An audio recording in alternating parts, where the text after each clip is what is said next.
जळगावच्या माजी रेल्वे स्थानकाजवळ एक आज मोठा रेल्वे अपघात झाला आहे। गाडीत आग लागल्याची अफवा पसरली। एकाने साखळी ओढली, गाडी थांबवली आणि काही प्रवासी जे होते ते विरुद्ध दिशेने उतरले, मात्र तिथे त्यांचा काळाने घाला केलेला आहे। भरधाव वेगाने कर्नाटक एक्सप्रेस जात होती, त्याच्या खाली चिरडून अनेक प्रवाशांचा मृत्यू झालेला आहे। माझ्यासोबत बोलण्यासाठी त्याच गाडीने जे प्रवास करणारे यादव आहे ते आता मनमाडला गाडी आल्यानंतर इथे उतरले हैं। त्यांच्याकडून जाणून घेऊया का हा अपघात कसा झाला, काय अफवा पसरली होती।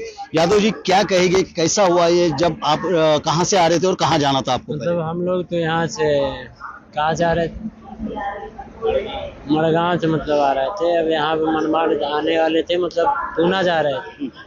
तो इसके बावजूद में रास्ते में ट्रेन रुकी, अपने आप मतलब ब्रेक लगाए तो धुआं थोड़ा बहुत उठा, तो बंदे अफवाह फैला दिए कि मतलब जैसे कि आग लग गई। तो मतलब सारे बोगी भगदड़ मच गई, बंदे इधर उधर कूदने लगे। तो उसी में अचानक से मतलब उधर से ट्रेन आ गई, तो उसमें 5-7 बंदे मतलब मर गए, या फिर उसके बाद 8-10 बंदे मतलब घायल हैं। इसमें आपको भी चोट आई है, तो ये चोट कैसी है और आप भी ट्रेन से कूदे थे क्या थे? और आपके साथ जो दरवाजा से मतलब उतरा था, तो मतलब कूदे थे तो चोट आ गई। मतलब उधर से ट्रेन आई तो झटका लग गया, मतलब बंदों का गिट्टा कुट्टा का झटका लगा तो चोट लग गई। अंदाजन कितने व्यक्तियों की मौत हुई होगी और वहाँ का माहौल किस टाइप का? सब घबराए हुए थे वगैरह? बंदे सब घबराए हुए थे। 5-6 लोगों की मौत हो गई है, जिसमें कि 4-5 लोग 6 लोग मतलब घायल हैं। एम्बुलेंस आई और सबको लेके गई। जब गाड़ी रुकी और हादसा हुआ तो कितनी देर में मदद आई आपको, और किन किन लोगों ने या गांव वालों ने, वहाँ के लोग किसने मदद की थी? तो मतलब ट्रेन की बोगी में जितने आदमी थे वही थोड़ा बहुत मदद किए, बंदे अपना उठाए, उसमें लादे जो चोटिल थे। फिर उसके बाद आए, मतलब 15 से 20 मिनट लगा।